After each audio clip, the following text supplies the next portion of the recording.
What's going on, everybody? It's Ricky with Videohomicide, back with day 24 of the 31 Days of Horror 2022 edition, the second round. We're taking a look at a film from 2004, the notorious and sort of, created a whole new genre that is like the torture porn kind of genre. We got Saw, directed by James Wan, written, of course, by James Wan and Lee Winnell. A great team in horror, I will say that. So I'm going to be the first to admit that I don't give a fuck about the Saw sequels. I mean, I've seen up to... the last one that I remember seeing was the one where the girl fell into the pit of needles. I don't know which episode that was. It might have been the third one, but the first Saw, man, came along like 2004. Like, we're talking, I'm 12 years old. I'm in the fucking, the early stages of like really watching horror films that weren't just the ones in my dad's collection. We were renting movies and stuff like that.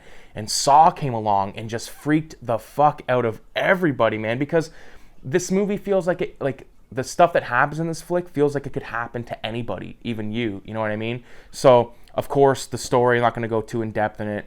People get kidnapped by this serial killer who then puts them in these weird traps that can kill them or free them. And he gives them like a choice, like play the game and live, or, not and die. And he really puts these people to the test. Makes them do very gross stuff. Everything from like ripping open the stomach of a person that's still alive.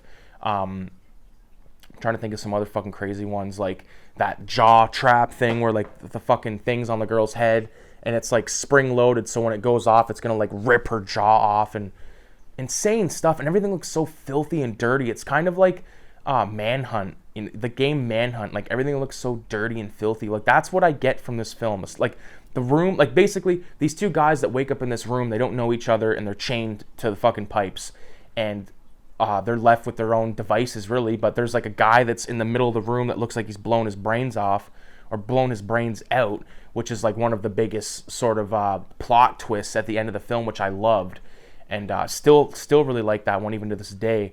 So some of my favorite moments, I love the detective aspect of this film. You got Danny Glover in there, and trying to solve this fucking jigsaw killer's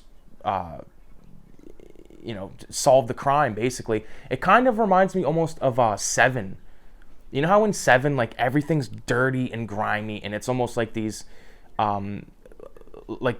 self-inflicted things. Like, there's that one fat guy in Seven that like eats himself to death, and like all that fucking nasty stuff. But in this, like, you put to the ultimate test where you gotta cut your own fucking leg off or just die in this bathroom with some asshole you don't even know. You get like a rusty old fucking saw blade. And the thing that always pissed me off in this movie is like the key that was to open the handcuffs was like in the tub the whole time, and then Buddy pulls the drain, the key goes down. Like, god damn, what a fucking disaster that would have been.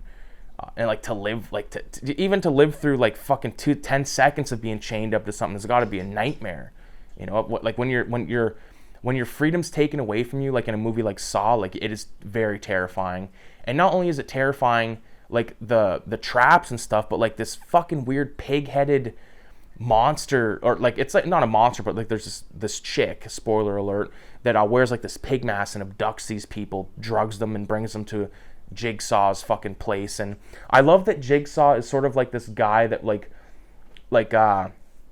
he was sick, and like he just sort of like neglected by the doctors and stuff, and the doctor is one of the characters that is chained up, and the other one is like a photographer, or like what would you call it, like a photographer, a sleuth, like, what's that word, like a private detective kind of thing, almost like where you go and follow people and shit like that. So that was kind of a cool angle. But again, like, I think that the part of this film that always gets it for me is obviously when the guy cuts his leg off. But later on in the film, when it's revealed that Jigsaw is like the serial killer laid out on the floor with the bullet in his head, he was alive the whole time, like watching it, because he like gets off on this stuff. And if we can't talk about Saw without talking about that fucking Bobby or Billy, whatever the fuck, that thing, like that doll that like rides the tricycle. So weird. And like that question, like, I want to play a game, like, or do you want to play a game? Like, all that shit came from Saw, and like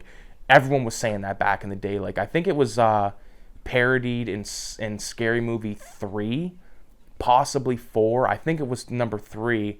and like they had Dr. Phil, like the real Dr. Phil, and Shaquille O'Neal instead of, you know, the two actors you have there. And Dr. Phil admits that he's not even a doctor, he's an electrician, and he cuts the wrong foot off, like all that kind of bullshit. Obviously this movie was ripe for parody, and it worked good in that opening of Scary Movie 3 or whatever the fuck. But yeah, I think that this movie is again, I don't give a fuck about the sequels and stuff, but it definitely spawned a new subgenre of horror, which was like that torture porn stuff where you got later on with movies like Hostel, and you know, the sequels got more and more ridiculous with Saw, as they do with every franchise. Sort of like, you know, I get like that franchise burnout thing, like if there's too many movies in a series, like movies like the Saw ones, and like you know, Final Destination films. I never liked those movies, although there was some interesting kills, but I never fucking liked those movies. I Know What You Did Last Summer, like all that type of shit. Like I don't give a fuck about. I'm the type of guy that I can deal with. If all they ever made was Saw and that's it, I'd be perfectly fine with it. So let me know what you guys think about Saw, if you guys fuck with it or not. I mean, I like it. I've never listened to this commentary or anything like that, but I'm sure it's probably pretty good because it's got James Wan and Lee Winnell here. So, and I like both those guys, and I think it'd be interesting to listen to them talk about it, because I think that this has the short film Sawed Off mini featurette. That could be it. I don't know, but I know that this is one of those films that kind of made a pilot, or made you know, like a little.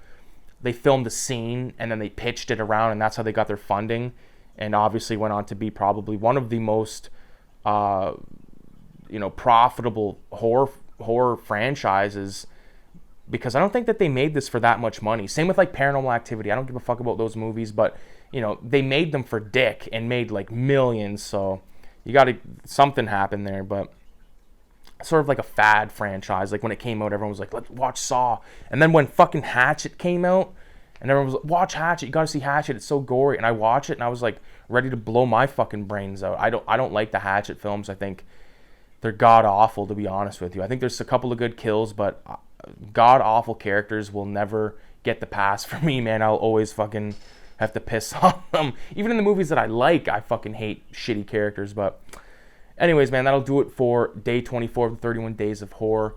Make sure you leave a 666 in the comments. And with that being said, adios, amigos.